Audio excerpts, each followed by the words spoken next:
Every great magic trick consists of 3 acts. The first act is called the pledge. The magician shows you something ordinary, but of course, it probably isn't. The second act is called the turn. The magician makes this ordinary something do the extraordinary. Now you're looking for the secret, but you won't find it. What did you do? That's why there's a third act called the prestige. This is the part with the twists and the turns, where lives hang in a balance.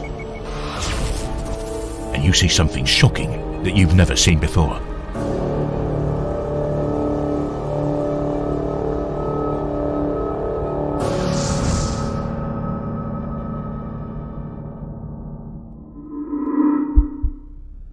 What do you want to be when you grow up?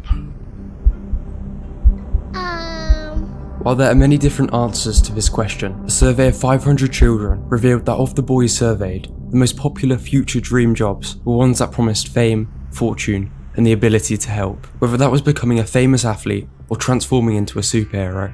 Unfortunately, as we grow older, we learn that we probably won't develop superpowers or get the feeling of winning gold at the Olympics. But the dream is not lost in entirety. I may not be able to be an actual superhero, but I can look like one, you tell yourself. Or maybe you've had enough in the way you feel, in the way in which you are treated, which would almost certainly be different if you look like some of these people. So what do they look like? After a quick search on Google, you get a clear image. The vast majority all seem to have incredible strength, muscle, and low body fat. And it's almost like there's a more impressive transformation year after year. Desperate to find their secrets, you have fitness companies studying them, entire careers devoted to discovering their formulas to success. Alright guys, I want to talk about the truth about Zac Efron's physique in Baywatch. People have even settled on mathematical proportions which you need to reach if you want to resemble many of these popular celebrities. Known as the golden ratio physique, these ideal proportions suggest that the optimal stats for someone who is 5'10" requires a 32-inch waist, 52-inch shoulders, along with 16-inch biceps. Of course, getting into impressive shape like this would take most people a decade to achieve, and many of these celebrities are getting close in less than a year. So, how do they do it? Chicken, steamed vegetables, and occasionally some brown rice or something like that. Brown rice, grilled chicken, broccoli, a gallon and a half of water a day, and working out 2 to 3 times a day, 6 days a week. It was about 9 months of chicken breast and broccoli. I worked out 6 hours a day, every day, for the last 20 years straight. Chicken. Chicken. Loads of chicken. Like these just bland, naked pieces of chicken and rice and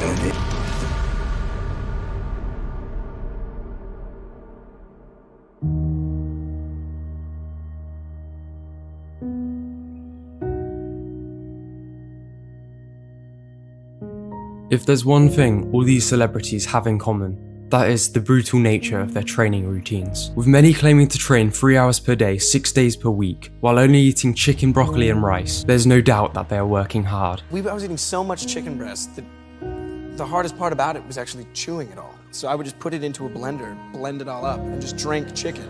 Although others are quick to point out that they have the best trainers in the world, personal chefs, and get paid to work out. However, if you actually listen to how these actors say they got in shape, it's often pretty basic stuff. One of our first days of training, he was like, all right, 200 pull-ups, 200 push-ups, and you're done.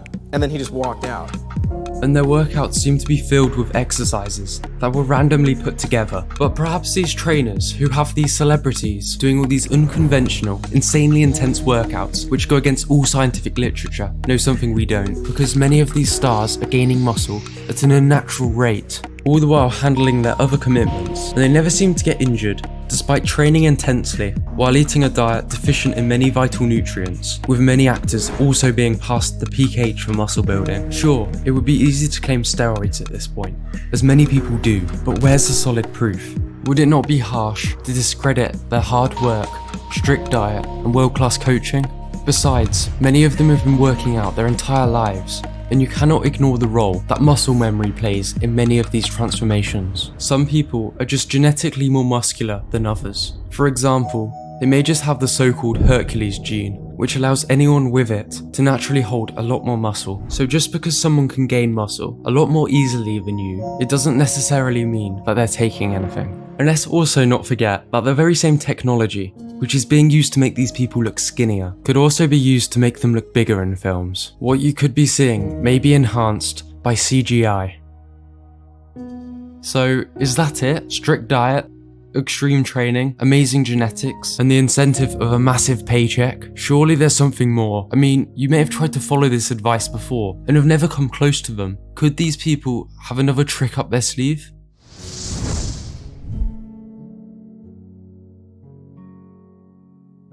What would you do for $15 million?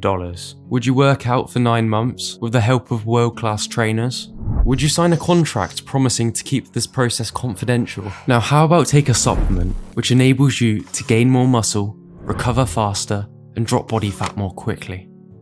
Now, what if that supplement just happened to be a performance-enhancing drug? Of course, these will be provided to you by top doctors, which will monitor you the entire time to help you avoid any side effects. Just think how much you can help your family and friends with that kind of money. But remember, that contract you signed and the fact that PEDs are technically illegal means you cannot tell anyone what you've been doing.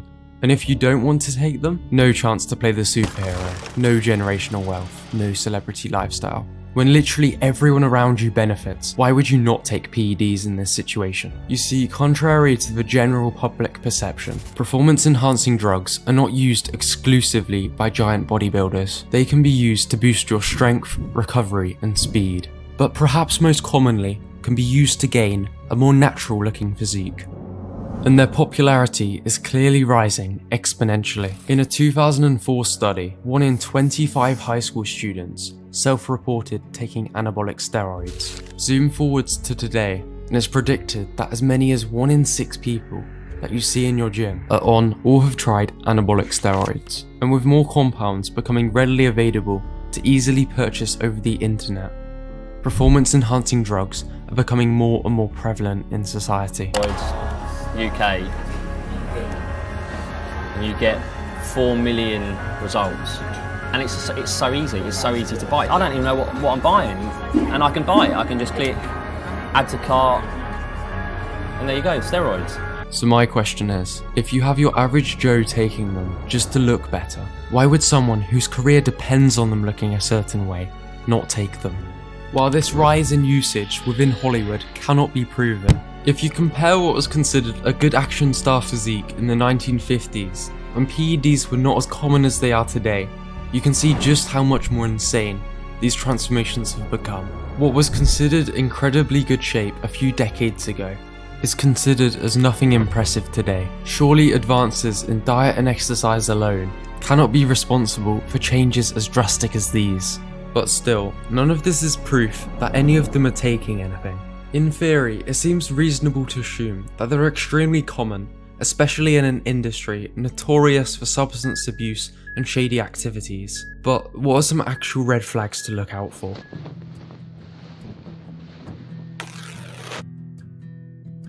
While these signs do not conclude steroid use, when many coexist together, you should start to get suspicious. These red flags include gyno, hair loss, overdeveloped shoulders and traps, acne, and abnormal vascularity. And then you have the more obvious, such as gaining abnormal amounts of muscle in a short time period.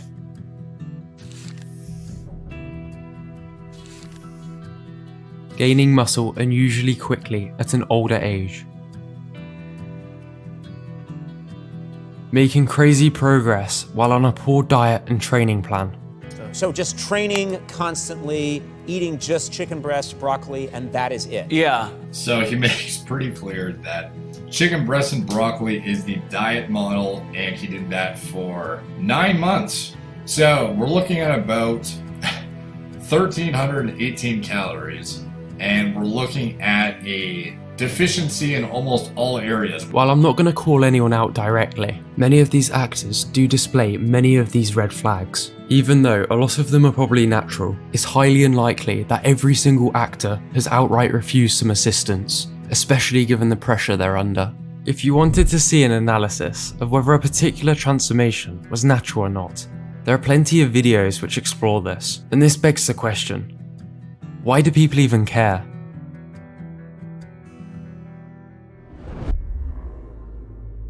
While I'm well aware that these stars probably inspire millions to get into better shape and probably have a net positive effect, there is a flip side to the coin. When the people many look up to achieve unnaturally impressive transformations, this becomes the standard at which people believe is naturally achievable if you just follow their exact routine. Of course, until these fans, despite the best efforts, do not achieve anywhere near the same results, which can be very demotivating at the very least. But unrealistic body expectations come with many dangers. While these transformations look extremely desirable, what you don't see are the mental consequences that such unsustainable routines have on the actors. Is there a lot of pressure to keep up? Yeah. The answer is yes. It's tough reading those comic books because in the comic books he's like 6'4", 240 or something. He's a huge animal. I'm nowhere near that. Audiences expect you to look like a superhero now. I think there is a slight body dysmorphia that you get, you know, after training so hard. Yeah. And these are people who can afford the best of everything and are supported the entire way.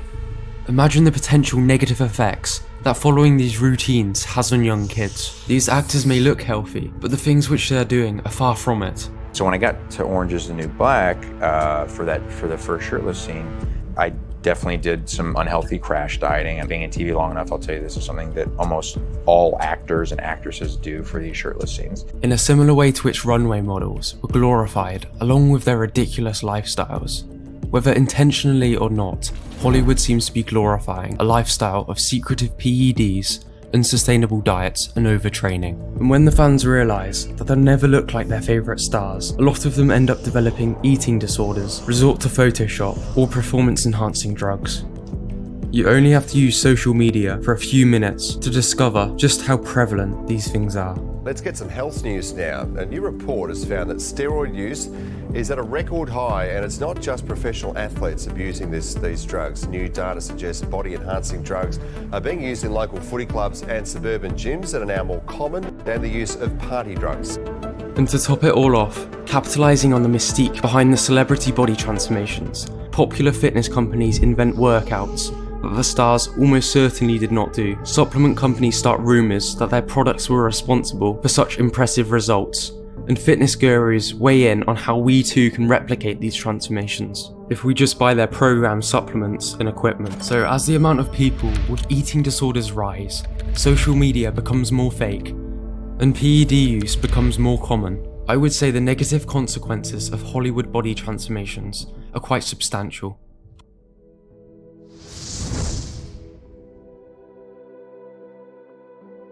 Performance-enhancing drugs are probably extremely common in Hollywood, and I completely understand why.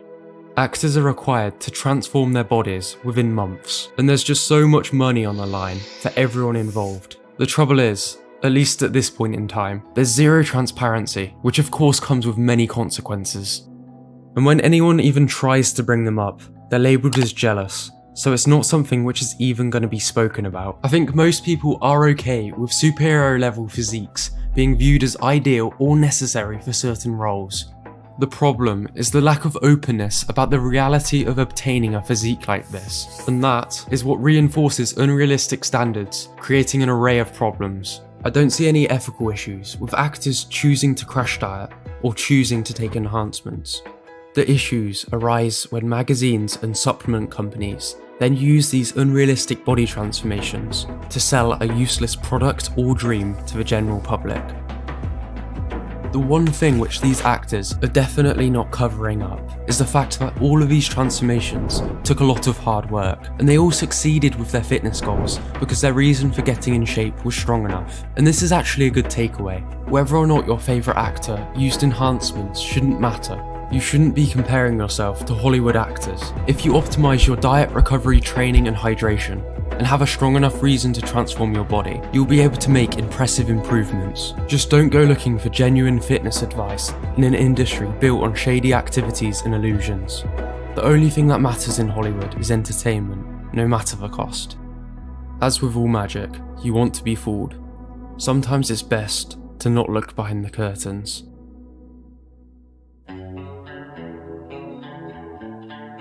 No more secrets. Secrets of my life.